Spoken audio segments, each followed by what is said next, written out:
Hi guys, this is Alexander Izar, and in today's video I'm gonna show you how to change the rear shocks on the W203 estate version. So in order to do this we need to remove the inside paneling. This one's pretty easy. Right out of the box you will remove it like this. Then you take out this, do the same for the right side,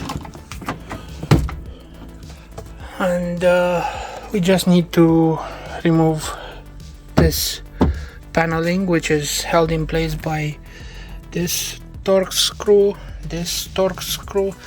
and you have one over here and one over here. You need to remove those caps.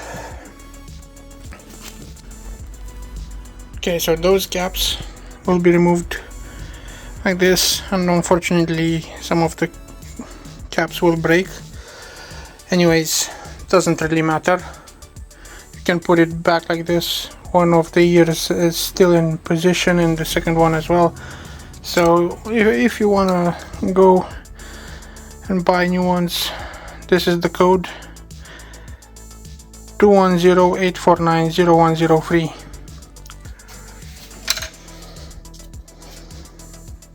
$210-849-0103. Okay, so this one is to be unscrewed with a T30. This one is to be unscrewed with a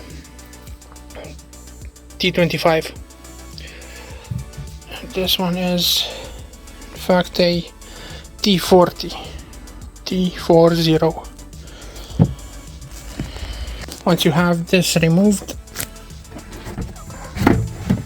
okay, slide it like that.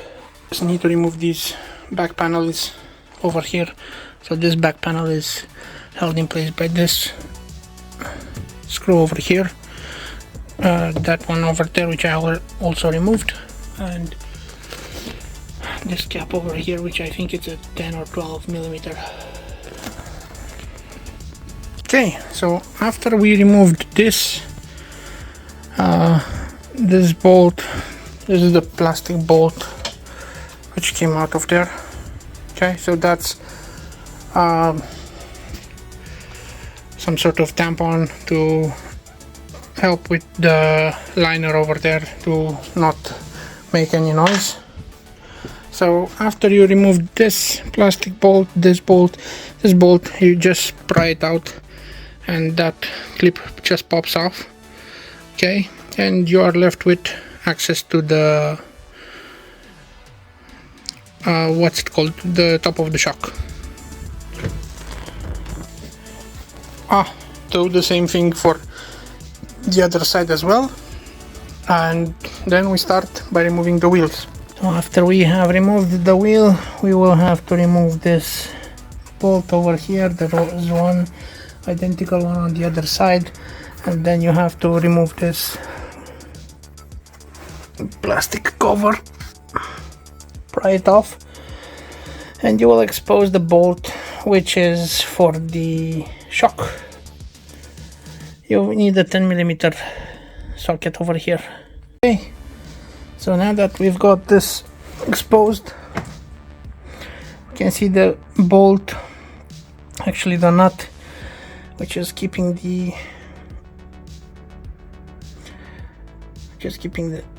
shock absorber in place. Again, two 10 millimeter bolts, 1, 2, 3, 4. So again, two 10 millimeter bolts and 1, 2, 3, 4 notches which keep this plastic cover in place. I think over here we've got a 14 millimeter. So to remove the bottom bolt, again it's a Torx bolt. This is a Torx 16. So in order to remove the bottom bolt, you need a impact wrench. You can do it with the breaker bar, no, not an issue, but it's kind of rusty over there and it went really well this way. Anyways, right, it helps to support from underneath with the jack, with the jack stand. Right now I'm gonna have to remove the inside bolt. That's not gonna be a difficult problem. So an impact wrench with a 16mm, right? This is the nut. Okay, this is the hardware up top. So you got a nut, you got a washer and a rubber spacer. And once you remove all those, so first is the rubber spacer, then the washer, and then the nut, you will have to push it down from underneath. So I have raised with the jack the wheel hub in a position close to where the hub is kind of in line with this line, kind of. Anyways, it's just for me to be able to raise the shock a bit, just a bit, and have it kept in position with those pliers. I will use a 14mm wrench, open-end wrench, to tighten the nut, and then I'll be able to button up the inside. After I've finished with the inside, I will raise a bit more the wheel hub so that it is properly in line with the bottom of the car, and that will ensure that I will tighten the shock and in the road going position. The bushing inside the shock won't get damaged that way.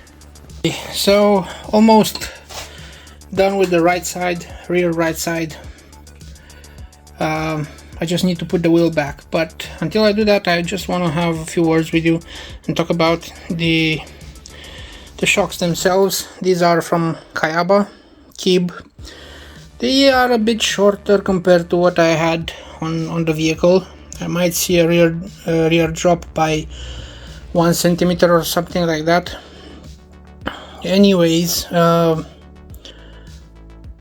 once I will have these installed, if the rear springs break, I will order front shocks as well, and I will order some Eibach springs. Aside from that, I am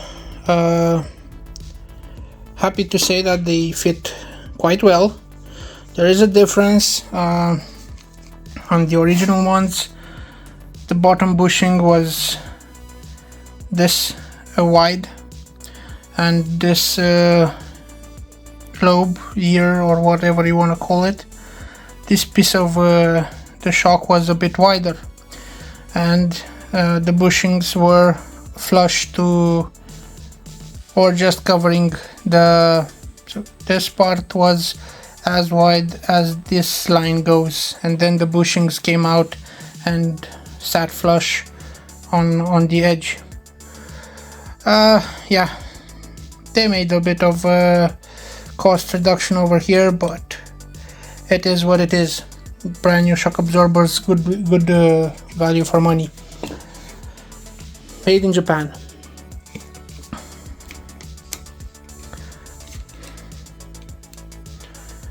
Made in Japan.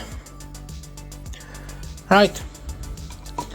So they come with the following hardware inside. This is the hardware which they have inside. Quite neat. This is a rubber bushing. I think you can swap in between these. I don't know. Doesn't really tell you much on the technical data sheet, but what I had found out is that you can lay a big washer, put it over here, it'll sit flush against this,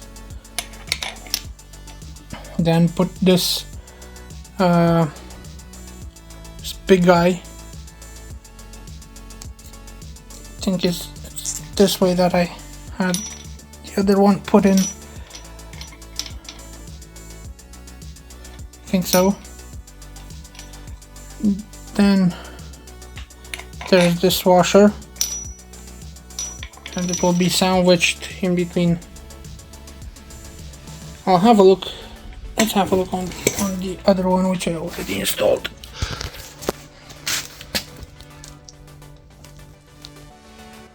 Can't seem to tell right now because it's flat. But so this is how I sandwiched them together. So what you do is you put the bottom shock in the bottom swing arm and then raise it with the jack stand by a bit, just so the shaft will go up and you will be able to properly screw this all the way.